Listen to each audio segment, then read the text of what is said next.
Launched the UK back at the Southampton Boat Show. This is the Bavaria E40 Fly. Now, we tested the sedan version last year with a 150 horsepower engine up on Loch Lomond.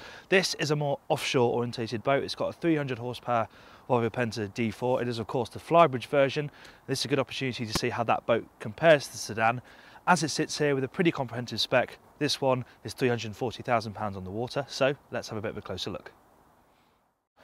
So the E40 has this yacht style transom, as you can see here. This lowers down on a bit of cord. It's a little bit rudimentary, they're going to adjust that, but at the moment it lowers down and that is what becomes your transom. Obviously when that's in, getting onto the boat is a little bit more tricky. You have these quite shallow moulded steps on the side here, though they have thought of this, which means that you get this nice teak ladder that can slot in either side, which does make going on board a little bit easier. Now the E40 is an aft cabin boat, hence why you have this raised cockpit back here. But it's a really good space. Even though you have this big overhang, there's plenty of headroom to stand in the cockpit fully upright. And the seating is great, it's nice and sociable. You've got a table that folds out to double its size, and all of these lockers here have lift-up lids, so you have a bit of storage beneath. And while we're here, let's nip up and check out the Flybridge. So it's not an enormous Flybridge. They've kept it pretty simple up here. You have a helm bench that's pretty much big enough for two people, just about. Wrap of seating and a table so you can dine up here. So the helm station is very, very low. No adjustment on that seat.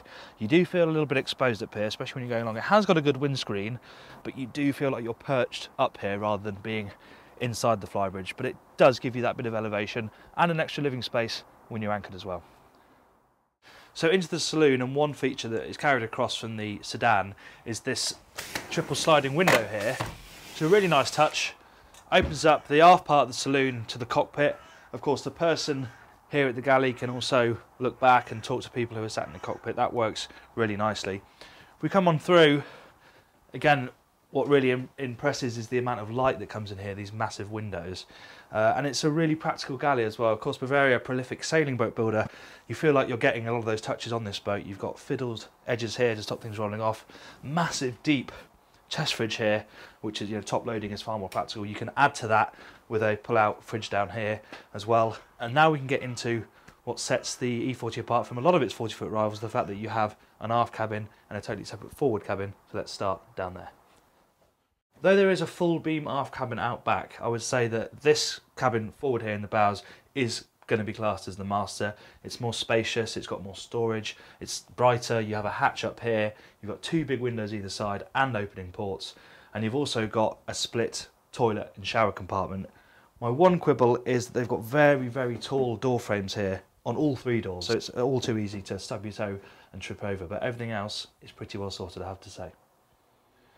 So there is the option to have two smaller twin cabins back here, but for me the real charm of this boat is to have this totally separate full beam guest cabin with its own bathroom here. Okay, it's more of a wet room, the shower's just up on the side there, but great to have that facility. And then what you also have down here is really good access to the engine. Now this is the biggest engine you can have in here, the D4300, it's physically the biggest, and there's still loads of space to get around it, get to daily service items, a really, really well sorted installation that is.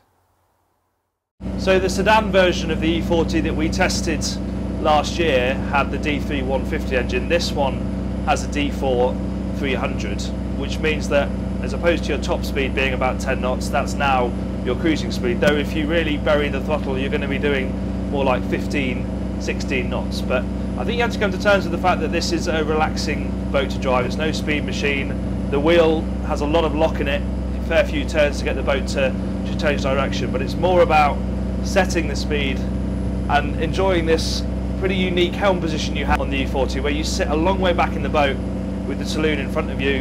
On a cold day like this, you'd be sat inside with guests on board, all sat around. It's very sociable, and it means that you're going to enjoy the journey a bit more rather than just getting there.